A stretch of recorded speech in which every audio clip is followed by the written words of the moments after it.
Lahumul Fatihah. Bismillahirrahmanirrahim.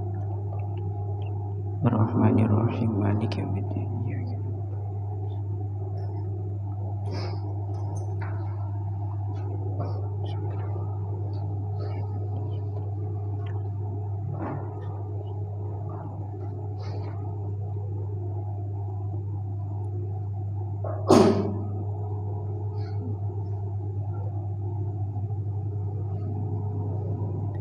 Bismillahirrahmanirrahim. Faqad qala al-mu'allif rahimahullahu ta'ala wa nafa'ana bihi wa bi'ulumihi wa bi'asrarihi fid dharaini. Amin Allahumma amin. Bismillahirrahmanirrahim. Fal bikru yajuzu lil abi wal jaddi inda adamil abi aslan aw adami ahliyatihi ijbaruha. Fal bikruh moko utawi perawan iku yajuzu wenang lil abih kaduwe bapak wal jaddih lan embah inda adamil abih ing dalem nalikane ora anane bapak. Inda adamil abih ing dalem nalikane ora anane bapak. Aslan kelawan babar pisan. Aslan kelawan babar pisan au adami ahliyatihi utawa ora anane sifat ahline al-ab, utawa ora anane sifat ahline al-ab atau sifat bangsa ahline al-ab. Apa sing wenang ijbaruha maksa al-bikri?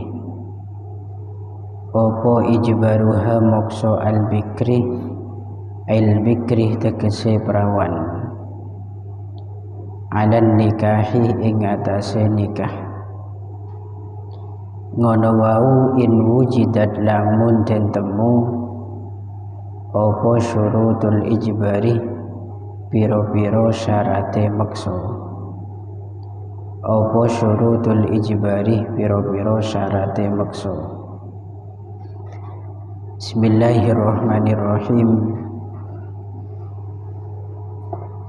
Fal bikru yajuzu lil abi wal jaddi ijbaruha 'alan nikah. Kata tadi malam, jenis seorang perempuan dalam persoalan nikah itu ada dua macam. Yang pertama, ada yang berjenis perawan, ada yang berjenis janda. Nah sekarang bagaimana untuk perawan, hukum-hukum yang berkaitan dengannya itu bagaimana? Di sini dijelaskan bahwa al-bikru yajuzu lil ab wal jad ijbaruha 'alan nikah. Bahwa untuk perempuan yang berstatus masih perawan boleh bagi seorang bapak dan embah memaksanya untuk menikahinya atau memaksanya atas sebuah pernikahan. Di sini untuk embah ada catatan embah ini bisa memaksa seorang bikr atau perawan apabila bapak sudah tidak ada. Jadi melepon bapak nikah sobung, baik sobungah gara-gara aslan sama sekali tidak ada, misalkan sudah wafat bapaknya, maka boleh embah pada saat itu maksa cucunya untuk menikah. Atau di situ adami ahliyatihi, bapaknya ada namun keahliannya dalam menjadi seorang wali itu malah hilang. Keahlian dalam menjadi seorang wali itu tidak ada. Contoh seperti bapaknya gila, bapaknya di situ hilang akalnya, maka boleh dalam kasus ini mbah memaksa cucunya untuk menikah. Terus perlu diketahui, memaksa yang dimaksud di sini bukan memaksa seperti yang kita ketahui. Ayo, pokok kabin kakek, kudu kabin, bukan itu. Yang dimaksud memaksa di sini adalah tazwijuha bi ghairi idzniha, menikahkan seorang perawan tanpa seizin darinya. Ini disebut paksaan. Kenapa mak disebut paksaan? Karena tekerjet ring bini ini kan mentek pentain izin kan tekerjet atau terdesak atau terpaksa.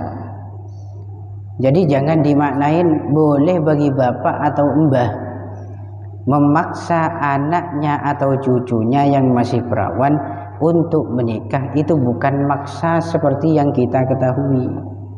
Sampai itu kolen sedeng-kadeng anan kudu kabin, bukan itu. Jadi maksa ini tanpa seizin sang anak moro-moro atau ujuk-ujuk dinikahkan atau dijodohkan dengan orang lain. Ini sudah bahasa paksaan, ini sudah. Kenapa kok di situ boleh bagi seorang perempuan yang masih perawan untuk dipaksa? Karena ini berdasarkan hadis yang dibawa oleh Al-Imam Daruqutni. Isi hadisnya menyebutkan bahwa as-sayyibu ahaqqu bi nafsiha, seorang janda itu lebih berhak atas dirinya. Berarti menradeh nikah tak perlu untuk dipaksa. Sakarepe dhewe itu ki nikah menradeh. Wal bikru yuzawwijuha abuha, sedangkan perempuan yang masih perawan itu nanti dinikahkan oleh bapaknya tanpa seizin dirinya. Terus kenapa kok perempuan di sini seorang yang masih perawan di situ yang menikahi adalah bapaknya?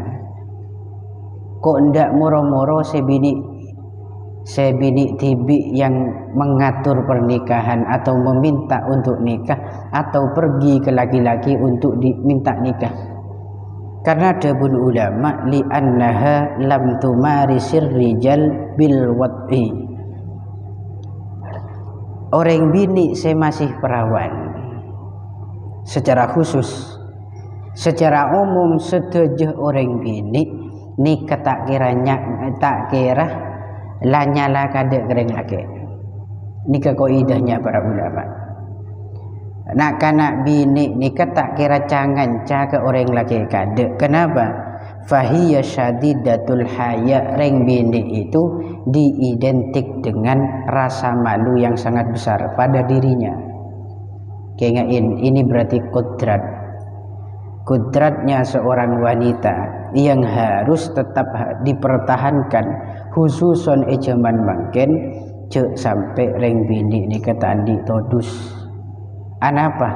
Ben ulama sudah dipastikan bahwa karakter seorang perempuan itu memang syiddatul haya, orang yang sangat-sangat pemalu dibanding reng laki.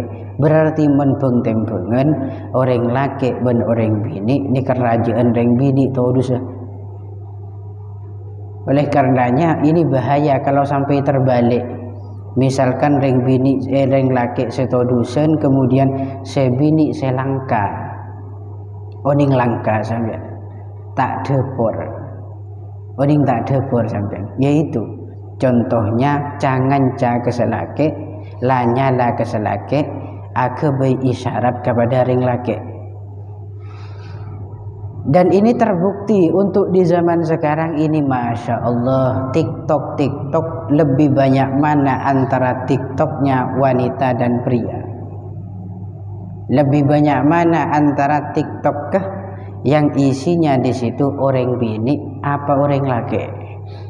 Coba sampean perhatikan. Lebih banyak orang bini. Segoyang-goyang TikTok itu biasanya selaki apa sebini sebenarnya? Sebini. Padahal dalam bab kemarin, khususon dalam masalah babun nadhar itu, bab memandang, reng bini itu harusnya saddul bab. Artinya saddul bab itu menutup pintu. Artinya reng bini ini keluaran sekali, jangan mempertontonkan diri di halayak umum walaupun tidak membuka aurat. Kenapa? Karena diidentik dengan rasa malu yang sangat besar. Nikah kodar tereng bini harusnya demikian. Tirulah seperti apa yang ada di daerah yang menjalankan syariat Islam seperti di Yaman. Yaman itu tidak ada perempuan keluyuran, itu tidak ada. Hatta di siang hari pun di situ tidak ada. Ini masya Allah, wakilah dalam ceritanya di Yaman itu, ketika ada selambu putih berada di jendela, itu satu pertanda. Men bede compok, bede selambun, bede putih, are tanda bede peraban saya siap untuk ditunang. Jadi sana itu untuk mengungkapkan keinginan dirinya untuk ditunang, itu bukan dengan lesan, tapi isyarat dari keluarganya menggunakan kain warna putih. Tak nemu di situ reng bini keluyuran. Bagaimana cari perempuan untuk bisa ditunang? Lihat rumahnya, kalau ada selambu warna putih, maksud luar gitu maka itu tandanya berdereng bini selampun siap kentare. Ya, kalau sekarang kan tidak, bahkan ada acara pencarian jodoh. Aduh masya Allah gitu menkurkun selaki senyareh itu tidak masalah, terima bisa nyari boleh. Dah serepot ni kawan pas reng bini dateng taduk semele talkah gitu dateng dengan sendirian tanpa ada kawan, moro-moro semua tidak ada yang milihku. Masya Allah, todus kelak kerja lah kan.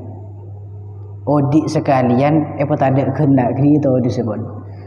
Oleh karenanya ini pelajaran penting, bahwa orang bini itu syadidatul haya, sangat besar sifat malunya. Ini yang harus dimiliki.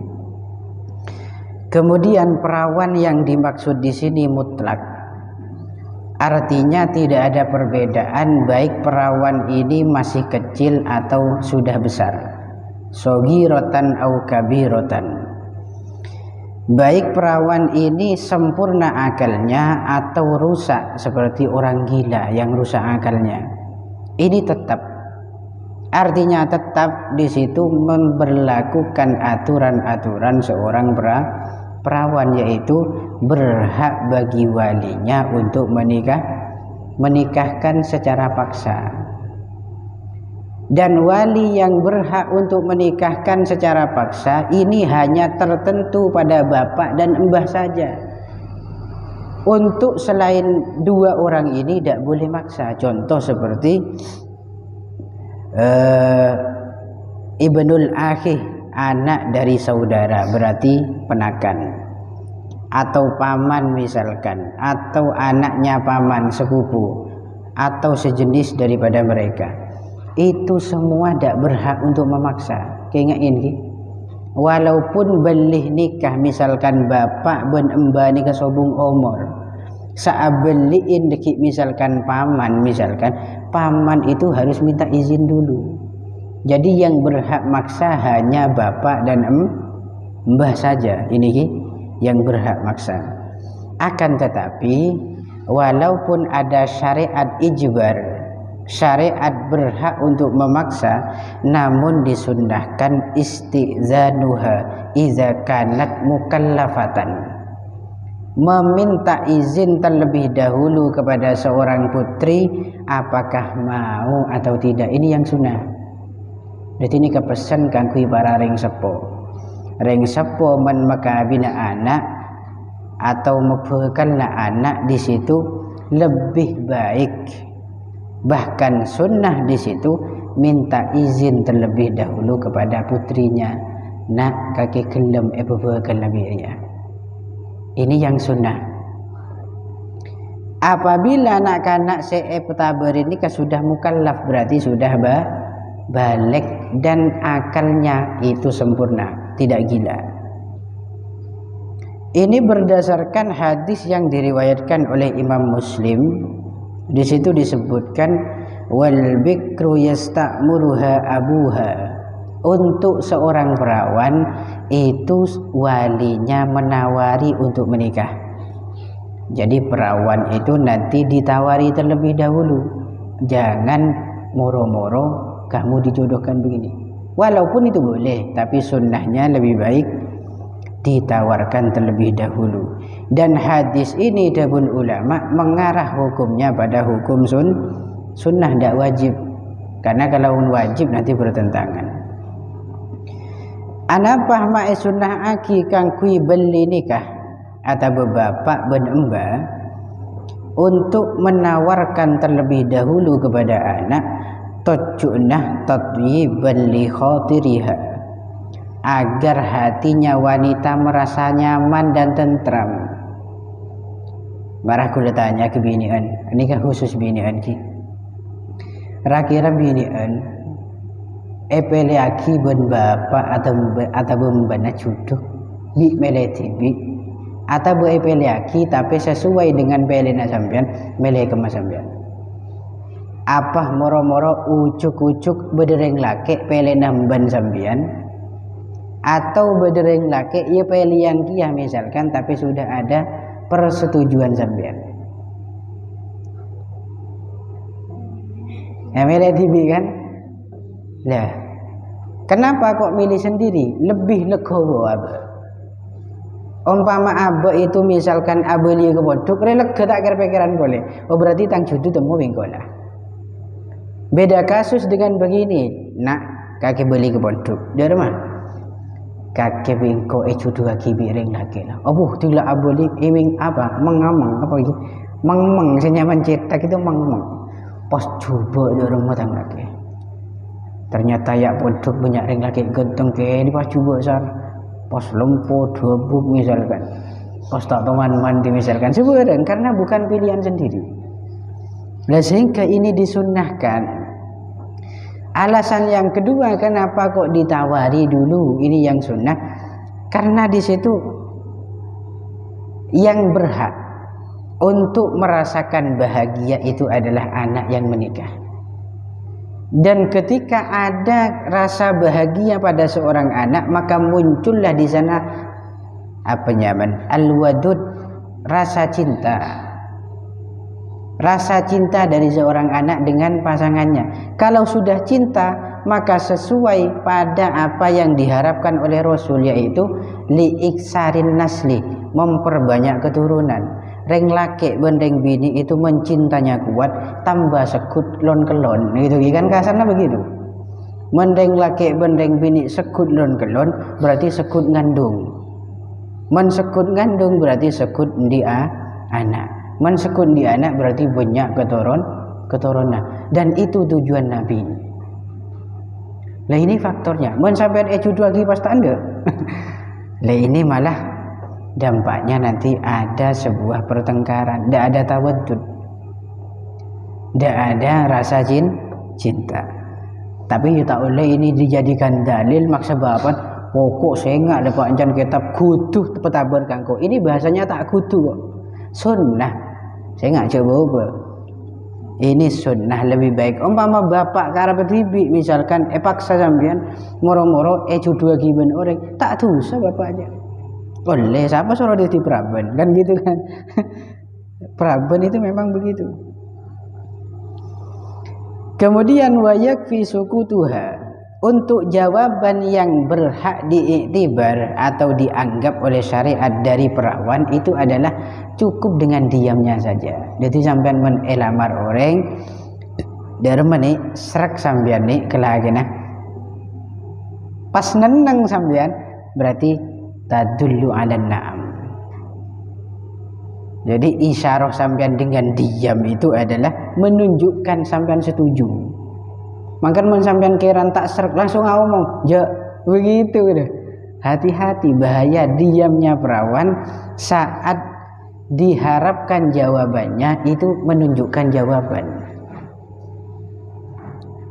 Berarti mentanya aki setuju nih, setuju langsung ataupun langsung mesem. Mak pinter milih Pak. Begitu. Nah itu tadullu 'alan na'am. Sedangkan untuk bikaroh atau seorang yang perawan namun tidak balik atau tidak mukallaf, misalkan gila misalkan atau tak balik, maka tidak perlu untuk dimintai izin. Di anak bini pas gila misalkan, dok sampean gelem akabin dia, apa yang mau diharapkan dari jawabannya wong dia tidak punya akal. Atau kalau anak kecil kan, anak kecil di situ bukan ahli dalam ibarat, ungkapannya di situ bek ngawur seguni ini kebenaran gini, walaupun kadang-kadang bek ngepasen, kadang-kadang di situ bek ngepasen. Terus wa yusannu istifhamul murahiqah wa yakfi sukutuha. Sunnah juga bertanya kepada perempuan yang perawan mendekati balik usianya. Siapa tidak ring bini mendekati balik? Tidak ada kan? Semua sudah balik. Bodoh sekitar balik jauh sebelikah. Kalau ada nanti perempuan yang usianya hampir balik berarti murahiq, maka cukup di situ jawabannya dengan diam sama dengan tadi. Dan nanti disunnahkan bertanya dulu, nak gelem gak kebekabin, nak itu sunnahnya demikian. Wa yusannu alla tuzawwaja as-saghira hatta tablugha wa tusta'zan. Sunnah kang kui bapak-bapak ben para embah di situ tidak menikahkan anaknya yang masih kecil. Anaknya yang belum balik itu sunnah jangan dinikahkan dulu. Ini sunnah. Umpama deki pas kabin, ya boleh saja. Nunggu kapan anak ini boleh untuk dinikahkan? Artinya boleh di sini maksudnya ia tidak sudah terlepas dari makruh ya. Karena gelek menki kene kabin nikah makruh. Berarti sunnahnya jangan dinikahkan. Sampai kapan itu? Sampai perempuan itu sudah balik. Dan nanti ketika balik baru ditawari sunnahnya. Nak gelem sampean akabin men ngojak gelem oke. Gelem sampean ibu bekalan men ngojak gelem oke. Terus cara dalam meminta izin kepada seorang anak di situ yang paling baik, bahkan di sini sunnah, yaitu ayyursila ilaiha niswatan sikotin. Bapak itu ngutus seorang perempuan atau beberapa orang perempuan yang bisa dipercaya. Diutus ke siapa? Ke anak yang mau dinikahkan. Jadi bapak benemba ini tak bertibi ini kesemapan. Ngutus orang bini sekiranya bisa ajeling terhadap seorang anak tadi, memandangi dirinya seorang anak tadi, dan ibu itu pilihan yang tepat untuk menanyai seorang anak perempuannya. Ini orang bini, ibu yang paling pas. Kenapa kok ibu yang paling pas? Karena ibu itu bisa memandangi seorang anak perempuannya, bisa memahami anak perempuannya, tidak seperti orang lain yang memahami. Biasanya kedekatan seorang ibu dengan anak perempuan itu lebih besar dibandingkan yang lainnya. Begini banten. Binian semaan bi bapak apa bi eman. Ibu kan gak kan? Beda masalah curhat ke ibu, man ke bapak, tekan. Paling PHP kofok bapak sambil meles rokok. Lah ini ibu yang paling pantas untuk menanyakan, Dok, siap kawin Dok? Siap 86 misalkan. Siap Dok? Oke. Man sampean oke, kula oke. Man pelian, kula semele. Jadi ibu yang paling berhak atau paling utama untuk memilih. Wa yajibu 'alal abi awil jaddi tazwijul majnunah al balighah li hajatin ilaih. Kang kui bapak atau mbah yang memiliki anak atau cucu yang gila. Ini persoalan khusus. Kangkui orang separingin musibah andi anak bini ni gila kana. Ataupun di kompoi bini ni gila. Maka wajib bagi bapak tadi menikahkan anaknya yang gila tadi karena hajat. Itu wajib menikahkan karena hajat. Apa hajatnya? Seperti tawakku'i syifaiha bin nikah. Mi pola kalaban kabin ben orang anak sekila nikah bisa beres. Jadi mengharap obat mantermu ke kabin ditambah wahtiyajiha lil mahri wan nafaqah, dan juga karena faktor orang bini sekila nikah nanti pasti membutuhkan mahar dan juga nafkah biaya dalam hidup. Sehingga mentek pakabin ni secara gelondang-gelantung. Walhasil anaknya yang gila diterlantarkan. Sedeng-kadeng dek-dekan. Karena letek kendekan keluar mandeman sudah dah dianggap sebagai anak berdosa. Bapak kalau demikian. Jadi orang gila itu masih berhak untuk dinafkahi, bahkan diramut itu wajib, itu hukumnya. Oke, pon. Ini seputar masalah perempuan yang berjenis perawan, gitu kan? In wujidat syurutul ijbar, semua tadi itu artinya wali boleh memaksa seorang perempuan yang perawan apabila ditemukan syarat-syarat memaksa, artinya sudah memenuhi syarat paksaan. Wallahu a'lam bishawab. Al-Fatihah. Bismillahirrahmanirrahim.